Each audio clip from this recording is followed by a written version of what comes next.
Well, that wasn't fun.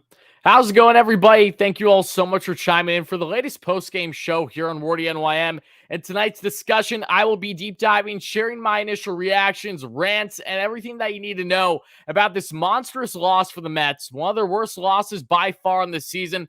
Game one of a two-game set in Houston against these Houston Astros. Losing tonight 8-2. There were very little positives to come from today's game. And I definitely have some rants to be had here, and I do believe that they are justified, regardless on the fact that the Mets are 20 games above 500, did not lose any ground currently in the standings, as both the Braves and the Phillies alike lost to their respective opponents. No less, there were a lot of negativity to come from today's game that will be deep diving here shortly, along with seeing your reactions here in the live chat. And also make sure to let me know your thoughts down below in the comments if you're watching on replay. How do you feel after this monstrous loss for the Mets, and hopes at least that they will at minimum split, and not even at minimum, the best they can do is split this series now and the right around 2 or so p.m. Eastern time game tomorrow at the time of recording this. But guys, even though that today's game was by all means a negative, there were positives prior to tonight's game, and that was regarding health statuses of, yes, Jacob deGrom, Max Scherzer, James McCann, Jeff McNeil. So that's what we will be deep diving as well. So again, this will be a Jekyll and Hyde type post-game show. Some positivity, some negativity, and sharing our reactions all in between. And of course, folks, if you end up enjoying this kind of Mets content, don't hesitate, as always, from smashing that like and subscribe on. Greatly appreciate, folks. Help us get to 100 likes. But I got a lot to say about this game. I know you guys do too. Appreciate everyone first chiming in here, guys. I do appreciate. And trust me, guys, you know I am Mr. Optimist. I'm the guy that, by all means, will be backing this Mets team on what has been a magical 2022 season thus far. But one thing is certain, the Mets absolutely laid a flat egg tonight, and there are very little excuses for this whatsoever. The offense was simply anemic. If you're not Pete Alonso, a borderline MVP candidate, you simply did not do jack this entire game against Urquidy. I always pronounce his name wrong. The veteran right-hander for the Astros, who's the worst starter in their rotation, has been getting teed up left and right in almost all of his starts this year, and yet we let this guy pitch a gem, going 6 strong, only giving up 1 earned run, 4 hits, 5 strikeouts. I mean, just simply inexcusable. This Mets team, even if you have jet lag, I don't care. This team need to be better. They weren't. Jeff McNeil was not in tonight's lineup. He did travel with the team, which I was surprised about. I wasn't expecting that, given his injury, and I know he's expecting to have a baby soon. But Jeff, who did not get the start in today's game, maybe he'll play tomorrow, but I'm not going to get my hopes up on it. The Mets really were hurting without Jeff McNeil in the heart of this lineup. But again, just a complete lackluster offense. Francisco Lindor, Eduardo Escobar, even with his home run, it came at a time that really felt meaningless. You had so many guys, J.D. Davis, the majority of this lineup simply was anemic tonight. And again, if you're not Pete Alonso, you're not doing anything. And that definitely was not encouraging to see against an Astros team, again, which on paper was the closest matchup the Mets have had so far this year. Both teams entering tonight's game were right around. The Mets had the second best offense entering tonight's game. The Astros had the fourth best.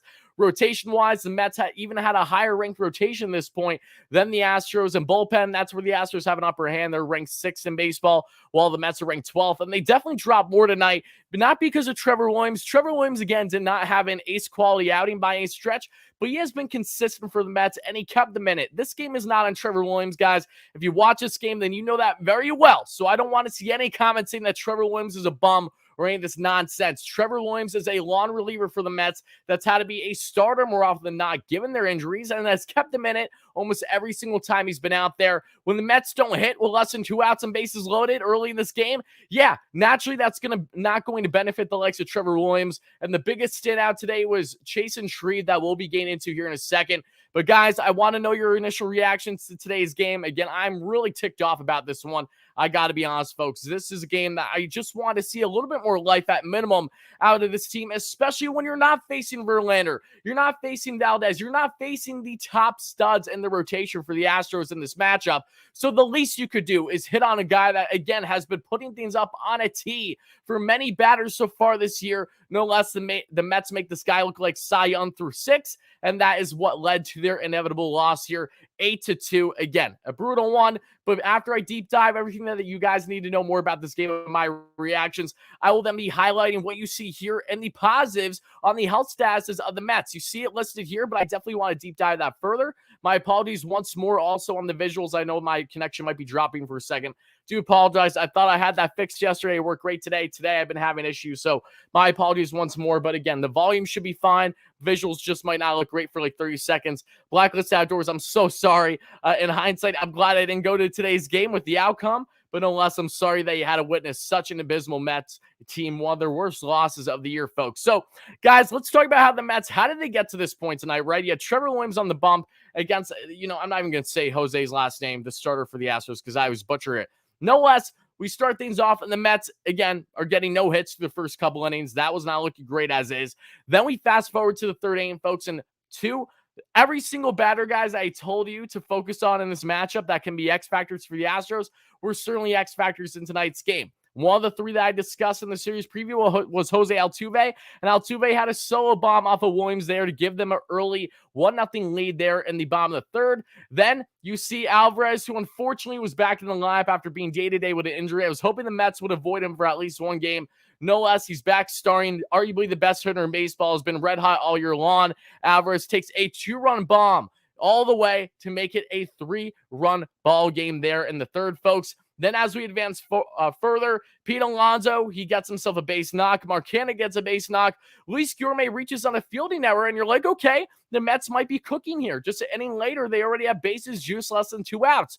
But what did the Mets do, as I said already? Eduardo Escobar swings right through fastballs and sliders that he can't handle. Then J.D. Davis strikes out on fastball right down the pipe, and that ends the inning, leaving the runners stranded again. The Mets striking out plenty lately, and just some abysmal at-bats from Escobar, from JD, from Marte, from, just numerous Mazeika, of course. Lindor was absolutely brutal too. Lindor had, in my opinion, one of his worst games of the season. Just plate approach-wise, that looked like 2021 Lindor in April. Like, that's how bad Lindor looked at the plate today. Just simply did not have anything. 3 strikeouts in his 4 at-bats. Need to be better. I know that Francisco, again, is someone that, if you look at his numbers, has struggled in night games and especially in certain away games, but still, I need Francisco to be better, especially with McNeil in the lineup, and he definitely laid an egg, just like the majority of this Mets team. But as we go forward, folks, after Trevor Williams, again, gives up 3 earned over 4 innings, this game is not on Williams at all. He has been a bright spot for the Mets this year. Again, I didn't expect this guy to pitch like an absolute stud. I just expected him to pitch 4 to 5 strong to keep the Mets within a reasonable reach, and that's what he did, giving up only 3 earned. But then we get Chasen Shreve, one of the 2 schmucks of southpaws lately in this pen between him and Joely Rodriguez. And something about Chasen Shreve, I don't know how he's still New York Met at this point. I got to be honest. This man has been simply abysmal. He comes in. I didn't like the move by Buck to begin with. It really felt like Buck was waving the white flag, because I understand that the Mets bullpen isn't the best, but still, to have Shreve come in when it's only a 3-run ball game, I was not feeling comfortable. And the fact that you have Shreve, the whole point of chasing Shreve as a southpaw is get lefties out, and that was something that he could not do. He got hit off on a tee like no tomorrow there that we saw in the 5th inning. He gets the bases juice. Then Kyle Tucker, a lefty-on-lefty situation. Tucker, who's batting .220 at home entering tonight's game, takes him absolutely deep for a deep double, clears the bases to make it a 6-run ball game there for the Astros, 6-0. And then Dubon gets an RBI single there to make it a 7-0 Astros lead. Chasen Shreve finished today's game, 1 inning, 3 hits, 4 earned runs, 3 walks, 2 strikeouts. Absolutely pathetic. I'm sorry, but the Mets, they definitely need to address this. We know that. I don't see how Chasen Shreve has much more of a leash. And yes, I know this is the Houston Astros. They are one of the better teams in baseball, 1,000%. It doesn't change the fact that Chasen Shreve has been laying eggs like this, literally in so many different ways throughout the majority of the season. It doesn't matter if you're the Astros or the Nationals. You have been getting hit off of left and right thanks to Chasen Shreve and his poor pitch placement. So, again, I'm really curious to see what Billy Epler and the Mets are going to do as they lead up to the trade deadline, because this is not working, and I'm not sure exactly how much more the Mets are going to be able to handle and be able to bite the bullet on the likes of the bullpen just completely imploding when this was still a close ball game. Even with the abysmal offense early on, who knows? Who knows if the Mets could have had a different approach if they weren't blown out 7-0 here, not even halfway through the game. We're right around halfway through the game, I should say. Then as we get to the 6th inning, folks, the one bright spot from tonight's game has been, again, the best player you could rightfully argue for the Mets this season outside of Jeff McNeil, and that is Pete Alonso. Polar Bear Pete tacks on his 65th RBI of the season and his 20th home run already of the year. We're right around 70 games into the season, and Pete Alonso continues his MVP caliber campaign. Man, oh man, do I love Pete Alonso. Regardless of the outcome of a game, that is not stopping Alonso from having continued success. That's why he's number one for Warriors top 5 tonight. 3 for 3 with the home run, the RBI, and the run scored. Eduardo Escobar hits a towering second deck shot there to the right side from the left side of the plate there in the 7th, but it meant nothing. Escobar, when we need him most, he struck out when the bases were loaded less than 2 outs. At minimum, he could have gone the Mets an RBI sac fly. Couldn't even do that. And then we saw there in the 8th, Siri, the catcher tonight, or at least one of the players, I should say there, center fielder, not catcher, I don't know why it's the catcher, center fielder tonight for, yes, the Houston Astros, got a towering bomb that literally looked like it went past, like, I don't even know. I can't even say, I would say past the wall, right? Because the Astros are indoors, so I can't say it's like out of the park. They're a Minute Maid, but it felt that way. Towering shot off of Adonis Medina, who was otherwise a stud in 3 innings for the Mets, which is huge to help preserve their bullpen for tomorrow's game and in the games going forward. But guys, about this game, let me just take some more quick, then we'll go forward. Because again, I have more ranting to do. Then we'll get on to the positives, which definitely is, in fact, with the like of the health statuses of the Mets currently that are not on the roster at this point in time. Okay, folks, so talking about the Mets a little bit further. They had 8 hits, a 228 expected batting average, just piss poor approach this entire game. I mean, when you look at the strikeouts as well, 3, 4, 5, 6, 7, 8, 9. Mets struck out 9 times today. J.D. Davis with 3 strikeouts. Eduardo Escobar with 2. Luis Gourmet with 1, even though Gourmet I thought was perfectly fine today. He's continued to be a stud. He got himself a base knock there in the 9th, but also had elite defense, again, turning highlight reel double plays like no tomorrow because he is simply a wizard in that infield. Gourmet deserves to be in the All-Star game this year for his defense alone, outside of the fact that he's batting right now in the season, 328 and a 796 OPS. Chef's kiss with Gourmet. But Lindor, 0 for 4 with the 3 strikeouts, absolutely pathetic. And again, it's one game. These clunkers are going to happen. But I was really hoping to see the Mets step up at least a little bit more against an Astros team. But this just continues the narrative again, that if you are a team out west, you know, if you're a team especially in Cali, Texas area, you're going to probably do well against the Mets so far this year. That has been their kryptonite. It's been teams in the AL, and it's been team out west in general. Either of those two things. And for the Mets' sake, it has continued that narrative again against a subpar pitcher that they couldn't get anything on. Man, oh man, was that frustrating. But just my overall take on this game, guys, this is one that we can simply forget. Thankfully, the Mets have an early day game tomorrow on the East Coast, so we can quickly forget about this matchup in hopes that the Mets bounce back and split this series, and I can be raving and smiling and talking about a series victory and tomorrow's post-game show once that game concludes.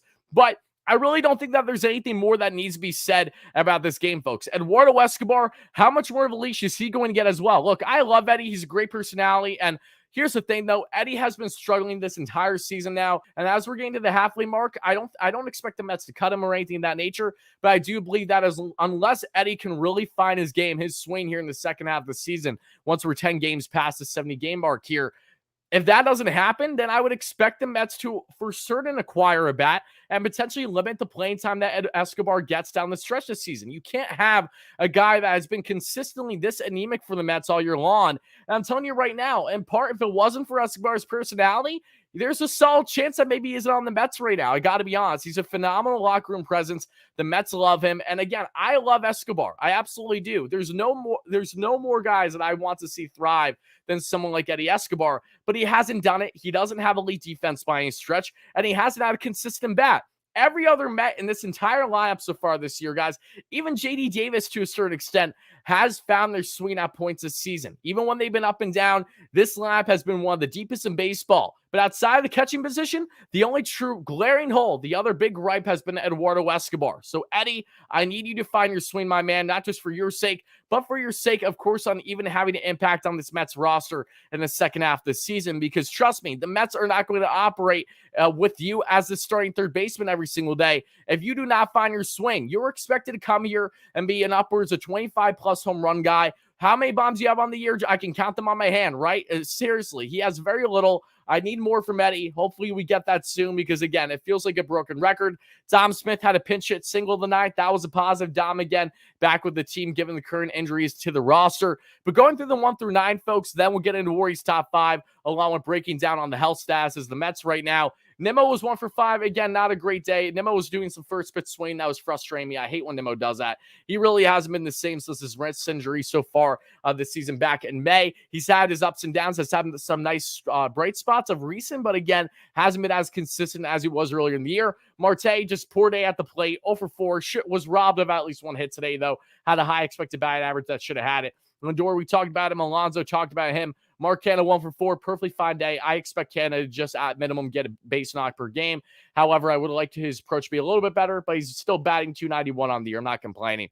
Gourmet talked about him. Escobar talked about him. JD Mazika over 3. Mazika's a guaranteed out. The guy literally has a sub 500 OPS and a 167 average. As crazy as it is to say, James McCann, I cannot wait for you back with the New York Mets, because that is how anemic Mazika has been, and same thing with Nito has been swing and miss at times too. Both guys are not known for their offensive upside and prowess. But then Jason Shreve, just absolutely abysmal. And then Adonis Medina, one of my top 5s. I got to give a tip of the cap, guys, also to Adonis Medina once more, because Medina, I have him as my number 2 star. He goes 3 innings, 3 hits, 1 earned run. It was a towering home run, don't get me wrong, but the strikeout, that's huge for a Mets team, again, that needed someone like Medina to eat innings when it ended up being a blowout game. Now, again, I did not like Jason Shreve coming in the 5th. However, I understood Buck's mindset, but man, oh man, it just feels like you're waving the white flag when you do that halfway through the game or so. It just is really frustrating.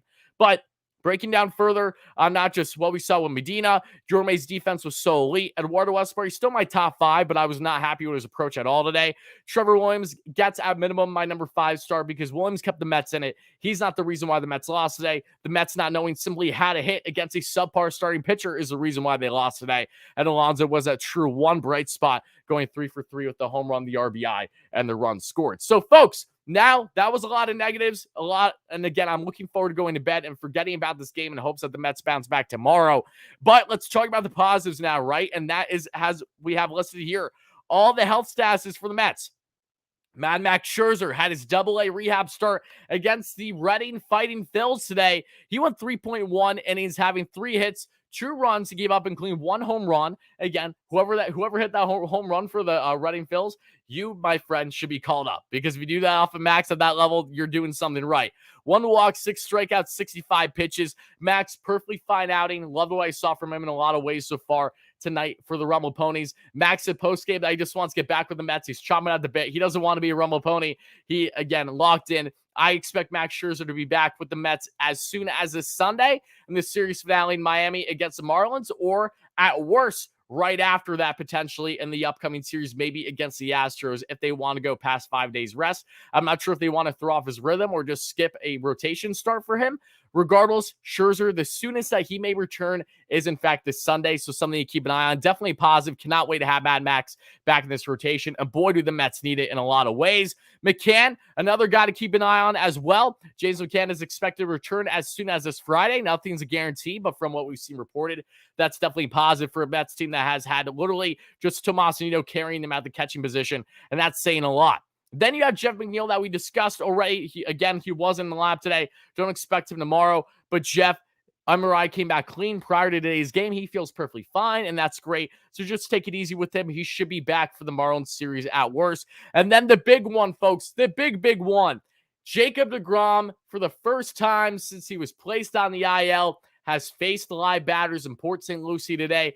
The biggest step that he needed to make prior to starting an extended rehab stint. So guys, get ready, buckle up. Jacob deGrom may very well start his first rehab start over the next week or so. I'd say that there's a very strong possibility that Jake starts a rehab start. I would imagine starting in single A or something along those lines. Maybe he'll face the Cardinals affiliate again, like he carved them up last year when he was ramping up from his rehab. No less, Jacob deGrom, he still looks like he's probably a month away. We'll get him back either before or after the All-Star break. But this is absolutely massive for the Mets to get Jake to face live batters and have no problem. So now the next step for him is to begin his one of upwards 5 rehab starts there in the minor leagues. So again, the game wasn't pretty tonight, but what is important is knowing that every single Met is healing up and doing it strongly. There isn't any setbacks at this juncture, knocking on wood, because I'm not trying to jinx anything. But again, my biggest takeaway for the Mets as a whole today was by no means this offense. Was by no means this game, but rather the guys that are destined to come back. So plenty of positives in that right? And that route with the health statuses. And now we look ahead for Max Scherzer potentially back as soon as this Sunday. And Jacob deGrom, again, is itching to get back with the team as well. That's absolutely massive. So, with that being said, folks, I think I broke down everything that you need to know, at least for people here on replay. And the live show, I'm going to start to answer all your comments, questions, and concerns here in a minute. But for people on replay, let me know your thoughts down below. Also would like to apologize. There's probably a solid chance that even though I'm saying for people on replay and smile in the camera for a minute or so, that it doesn't crop. For whatever reason, YouTube has been having an issue for me when I'm trying to edit after at YouTube Studio. It's taking forever to process, like over a day. I'm sure you guys have noticed that if you've been watching my recent post-game show. So I'm not sure what the deal is going on with that. Hopefully that changes soon, but no less, people on replay, let me know your thoughts down below. How do you feel after this brutal 8-2 loss to the Astros? In your opinion, what do you think needs to be better for the Mets going forward? Along with the fact of how are you feeling with all the health status updates for Jacob deGrom, Max Scherzer, James McCann, Jeff McNeil, so on and so forth. Always appreciate your comments. Hit that like and subscribe button if you continue to join this Mets content, even after a brutal loss like tonight. People in the live show, let's get all those comments, questions, and concerns. But for people on replay, this is where I'll be cutting things off.